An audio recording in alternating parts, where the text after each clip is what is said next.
সহসভাপতি ভাইয়েরা, আপনাদেরকে যে এরকম একটা মনোরম পরিবেশে নিয়ে আসলাম, তো আপনাদের কি অনুভূতি?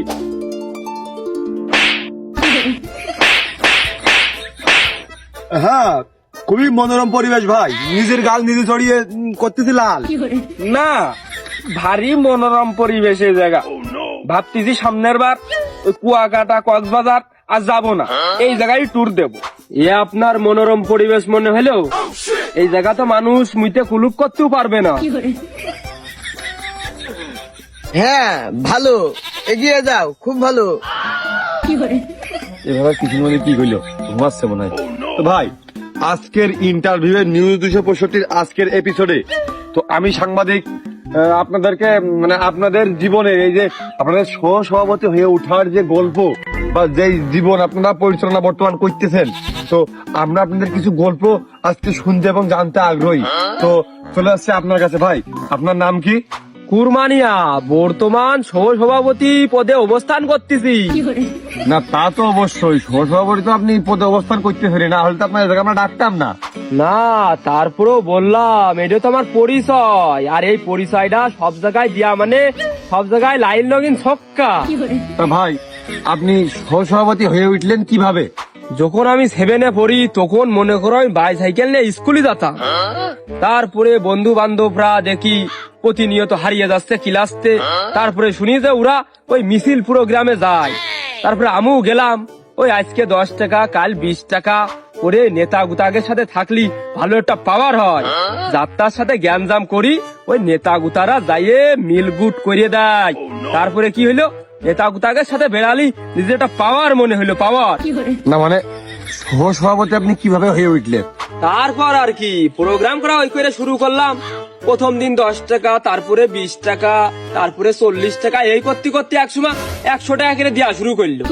তারপরে বড় ভাইরা ফোন দিয়ে কয়, মনি 20-25টা ছেলে ফেলে নিয়ে আয়, মাথা প্রতি 100 করে টাকা দিবা নে। ওই ইজি বাইক ভরিয়ে নিয়ে যাওয়া শুরু করলাম। মানে আমি জানতে চাচ্ছি আপনি সহসভাপতি কিভাবে হয়ে উঠলেন? ও ভাই, আপনি যদি বুঝতেনই তাহলে আপনার এই সাংবাদিক হয়ে খাওয়া লাগতো না, বড় এক রাজনীতিবিদ হইতেন। আপনার বাবু ধৈর্য নেই। আপনি মাসে কয় টাকা আয় করেন? মনে করো যে মাসে যদি 5টা প্রোগ্রাম হয় তাহলে তো বহুত টাকা দেয়। মাথা প্রতি ছেলে ফেলের 100 করে টাকা দেয়। ফোনতে কিছু মাইরে নিজে রাখিয়ে দিলাম। এদিকে আবার তোমার যোগ যাত্রা আসলি, ওই যে ফিতরা আছে, এদিকে চাইল ডাল দেয়, ওখান থেকে কিছু রাখিয়ে দিলাম। এই করে মনে করো ভালোই চলে। এদিকে আবার ওই নেতা গুতারা মনে করো বড় বড় জায়গায় গেলে নিয়ে যায়, ভালো মন্দ খাতি দেয়। মোট মিলিয়ে মনে করো যে সুখী শান্তিতেই আসি। ও মানে সবই অনুদান মেরে খাওয়া, এই তো মানে গরিব মানুষ তো আপনারা মেরে খান, আপনি আপনারা মানে আরো বড় গরিব। এই তো মানে টাকার একটু ভাগ নেন, ফিতরার একটু ভাগ নেন, ওই সরকার চাল ডাল দেয় এর দেওয়ার জন্য অন্ধে একটু ভাগ নেন, প্রোগ্রামের টাকা ছেলেবেলার তো মাইরে খান, ঈদে করে বোনাস না এইসব না। তা গড়ে সরে আপনাকে এই যে সারা মাসে আপনারা মাইয়া ধরে যা গুছান, এই একটা আমার মতন সাংবাদিক ওই একদিনই মনে তার চেয়ে বেশি আয় করে। যাই কথা বাদ দিন, আমি জানতে চাচ্ছিলাম যে আপনি সহসভাপতি কি করে হয়ে উঠি? মারির হাত ভালো, 2-3টে ফেলিয়ে দিলাম লাইন বুঝে। আর উপর মহলের তো ফোন আসলো যে না এ পারে, এ হচ্ছে 2-3টে যখন ফেলিয়ে দিল এর দিয়ে কাজ হবে। ওরে লাইন মোতাবেক কয়দিন চলতে থাকলাম, পরে আস্তে আস্তে আসতে না ধরে এটা আমার দেখার বিষয় না। আমি জানতে চাচ্ছি আপনি সহসভাপতি হলেন কি করে? আমি যে নেতার সাথে রাজনীতি করতাম সে নেতার সাথে তো রাজনীতি আমি করতেই থাকতাম। আর মনে মনে ভাবতাম যে কোন রাজনীতি করতেছি, এ নেতা মনে হয় কিছুদিন পর আমার লাইন লগিং করিয়ে কোনো ব্যবসা প্রতিষ্ঠান, কোনো চাকরি টাকরি দিয়ে দেবে, এই আশায় থাকতাম। দিন যায় দিন আসে, তবে এ আর আশা আমার পূরণ হয় না। পরে মনে করো যে জেনে মারামারি জেনেও যাই করতে হয়, সকল আমাকে ফোন দেয়। মারামারি নেটা গ্যাঞ্জাম হলে আমরা আসি, আর কাজ কাম ইডা সিডা চাকরি বাকরির আশায় থাকে কিন্তু পাইনি। তারপরে একদিন কাজ হইলো কি, ওই সেই তার এক ভাইস্তে আছে, তার সাথে বাজলো গ্যাঞ্জাম। ওরে আমার তো মনে করো খুব হাত চলে, মাইরে দিছে এক থাবা, রক্ত মুক্ত, সে বিরাট এক কাহিনী। ওরে আমার ডাক দিয়েছে, দিয়ে তো তার জন্য করলাম, আবার তারই সালিসি আমার মাইললো। ওরে রাগ বাগ করে আমি আর তার কাছে যাইনি। না গেলে কি হইলো, একদিন ফোন দিল, ডাইকে নিয়ে গেল, মিল ভাববোধ করলো, ওরে আমার ছোট একটা পদ দিল, আজ আমি হেনে। ও আচ্ছা, তার মানে আপনি ভাবছেন যে এর মাধ্যমে আপনার একটা ভবিষ্যৎ হবে, কিন্তু আপনার কোনো ভবিষ্যৎ হয়নি, তাই তো? না, ভবিষ্যৎ হয়েছে। এই যে নেটা গ্যাঞ্জাম করি, 2 দিন পর পর পুলিশই ধরিয়ে নিয়ে যায়, বাড়ি টাড়ি দিয়ে পার গিরিয়ে গাট্টা ছুটিয়ে দেয়। আমরা যে ওয়াকালে ওয়াসাল হয়ে যাব সে আমরা জানি। আবার এদিকে বড় বড় নেতার ফোনে এক এক কাজ ঘটায়, পুলিশ প্রশাসনে নিয়ে যায়, নিয়ে যায় এরকম বাইরে হই। কিন্তু আমরা কিন্তু জানি যে আমাদের এককালে এই জেলের ভাতে খাওয়া লাগবে ওই শক্ত রুটি আর না সিজা ভাত। তাহলে এ আপনার ভবিষ্যৎ, তাহলে জানি শুনে আপনারা এই কাজ কি জন্য করেন? ও ভাইস্তে, হেনে ঢুকা যায় বেরোনো যায় না, হেনতে বেরোনোর কোনো লাইন নেই। দেখো, যে নেতার কাছে আমি এখন থাকি সেই নেতার তথ্য তো মনে করো আমি মেলা জানি। আমি যদি বেরিয়ে যাই সে নেতা আমার রাতারাতি মাইরে দেবে। আবার জেনে ছেলে কাজে তেজ মেরে বেড়াইছি, এর মাইরে বেড়াইছি, ওরটা মাইরে খাইছি, তারা কি আমার উপরে রাগে নেই? আমি বেরিয়ে গেলেই ভালো মন্দ কাজ কাম যদি করিয়ে খাই, ওই রাগ আমার তখন খাটাবে। পার গিরে গাটটা ছুটিয়ে দিল, কিডনি বেঁচে সেইটা শোধ করে নিল, মেলা ঝামেলা ভাইস্তে, তুই বুঝবি না নে।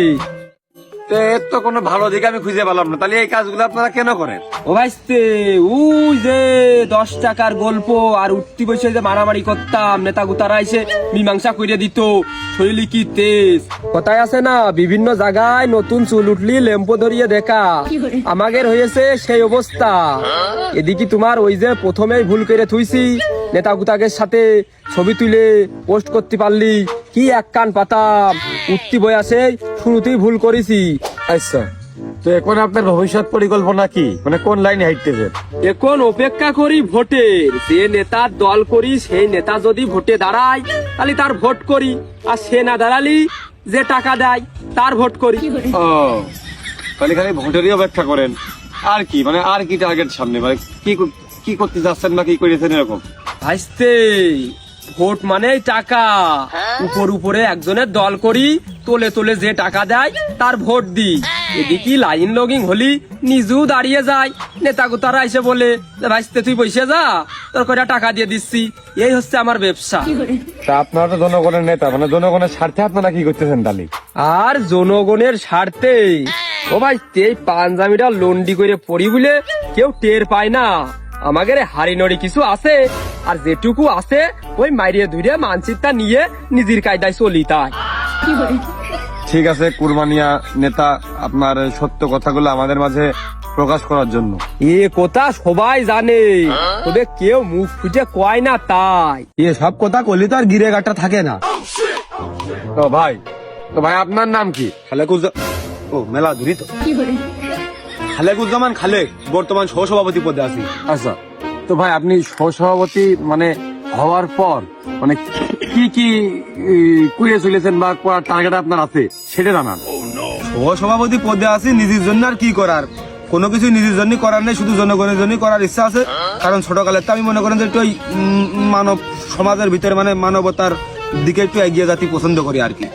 আচ্ছা, তো এখন পর্যন্ত সহসভাপতি হওয়ার পর থেকে মানবতার সেবায় আপনি কি কাজ করেছেন? কি করিনি আমি, এই যে এইসব এলাকায় এই টোল্লাটে এই ইউনিয়নে যদি কোনো গ্যাঞ্জাম, কোনো মারামারি, রক্তারক্তি, খুনাখুনি হয়ে যায়, সবার আগে ফোন আসে আমার কাছে। কি করিনি সিলেলের জন্য আমি সবকিছু আমি একা হাতে মীমাংসা করে দিই। ও, মানে আপনি যদি মিউচুয়াল না করতেন তাহলে তো আর এই নেটাগাঞ্জাম কোনোদিন থামতো না। এই নেটাগাঞ্জাম হওয়ার তলেই থাকতো, মানে সারা বছর সারা জীবন ধরে হওয়ার তলেই থাকতো। মানে আপনি যদি মিউচুয়াল না করেন তাহলে রাশিয়া ইউক্রেন যুদ্ধ, ওই ইসরায়েল ফিলিস্তিন যুদ্ধ মনে হয় থামবে না। আপনি তো মিউচুয়াল আপনি না করলে কোনো কিছু মনে হয় মিউচুয়াল হয় না। যে দায়িত্ব আপনি নিয়েছেন, আপনি ছাড়া তার দায়িত্ব না লোক মনে হয় খিদে পাবে না নাকি? এই মারামারি, গাঞ্জাম, ফেসা, ঠাপাঠাপি, খুনোখুনি এসব দায়িত্ব কেউ নিচ্ছে নিয়ে কি নিজের ঘাড়ে নেবে নাকি? আর ছেলেবেলে আমার মনে তো ভালোবাসে বলেই তো আমি যাই, যে সবকিছু আমি মিউচুয়াল করি। ও, তা এই মারামারি গ্যাঞ্জাম গুলো তারা করে, তারা কারা? এই কাছের ছোট ভাই ভাগার খুব ক্লোজ। তো তারা মানে কি নিয়ে গ্যাঞ্জাম করে? তাদের এই অল্প বয়সে গ্যাঞ্জাম করার উৎস বা সূত্রপাত কোথা থেকে, মানে কি নিয়ে তারা কোন জিনিসটা কেন্দ্র করে তারা গ্যাঞ্জাম করে আসলে? নেটা গাঞ্জামের সূত্রপাত আবার কি, এই যে ছেলেবিলে উঠতি বয়সী, রক্ত ওজন, রক্ত গরম, শরীর তেজ কত, বাবা বাবা বাবা, এই যে সব পড়ে স্কুল কলেজে। এখন এরা হচ্ছে মনে করেন যে এক ক্লাসে ছাত্রী 100 জন, ওই ছাত্র 100 জন। এখন এর মধ্যে মনে করেন যে ওই মেঘের ভিতরে মনে করেন ওই 100 জনের ভিতরে 5টা চেহারা ভালো, ওই 100 জন এবার ওই ছেলে 100 জন ওই 5টার পেছনে ঘুরবে। এই নিয়ে মারামারি, মাথা ফাটাফাটি এই নিয়ে এরাই করবে। আবার যে প্রোগ্রামে নিয়ে যায়, শেষে যে 200-500 টাকা দিই, ওই রায় হলি মনে করেন যে কিনবে পুট, ওই গাঁজা কিনে নিয়ে ওই গাঁজা ভাগ করা করে নিয়ে মারামারি। এর একটান বেশি হলো, ওর একটান বেশি হলো। আবার কেউ চালাই ফোরবি, কেউ চালাই পালসার, আবার কেউ চালাই ডায়ান। এই ফোরবির আগে উঠে গেলি, ওই পালসার এলাকায় সালামা ধুলে মাল্লিকা, এই করে এগার ভিতরে বাড়ান এটা। ও, তো নেটার বিরাট উৎস, খুবই গুরুত্বপূর্ণ বিষয়বস্তু নেটা বাদে। তা আপনি যে বললেন আপনি জনগণের ভালোবাসা বলেন, ভালোবাসেন বিধায়ী রাজনীতিটা করেন, জনগণের ভালোবাসা এখন পর্যন্ত আর কি কি করেছেন? উন্নয়নমূলক কাজ কাম তো করে থাকি, এলাকার যত সামাজিক কর্মকাণ্ড আছে, ভালো কাজ কাম সব কাজে তো আমি মাথা ঢুকাই। মনে করেন যে এলাকায় একটা ব্রিজ হবে বা একটা রাস্তা হবে, সবার একটা রাস্তা মনে করেন একটা রাস্তার কাজ হয়েছে, ওই রাস্তা মাপ জোখিলতে রাস্তার কাজ শুরু হয়ে গেছে। এখন ওই রাস্তাটা মনে করেন আমরা নিজেরা দাঁড়িয়ে থেকে ওই কাজটা বুঝে নিই, পিস কি পরিমাণ দিচ্ছে, আটা কি পরিমাণ যাচ্ছে, খোয়া কি পরিমাণ যাচ্ছে, সবকিছু আমরা মনে করেন A to Z নগদের উপরে রেখে দিই, যাতে এলাকার কাজটা যাতে ভালো হয়, লোকজনের ভালো কাজে না, রাস্তাটা ভালো করে টেকসই হবে, যেন ভেঙে পড়ে না যায়। এখন মনে করেন যে ওই চান্দা মান্দা এলাকার লোকজন আমরা ধরতে দিইনি, ওই আমরা নিজেরা খাওয়ার জন্য ওই 2-10-5 হাজার টাকা পিকনিক করার জন্য নেই। এই ও, তা আমার তো মনে হয় না যে আপনারা ইঞ্জিনিয়ারিং বা সিভিলি কোন জায়গায় পড়াশোনা করেছেন বা কনস্ট্রাকশন বিষয়ে যে আপনারা রাস্তার কাজ কাম খুব ভালো বুঝবেন, যে রাস্তার কাজ কাম যে ইঞ্জিনিয়ারে বা যে কন্ডাক্টরে করতেছে তার কাছে আপনারা ভালো বুঝবেন, আপনারা দেখে নিচ্ছেন, ভালো কথা, সবই ঠিক আছে। তা আপনারা যে 5,000 টাকা পিকনিক করার জন্য নেন, এই 5,000 টাকা যদি আপনারা না নেন তাহলে রাস্তার কাজটা আর একটু ভালো হয় বলে আপনার মনে হয় না?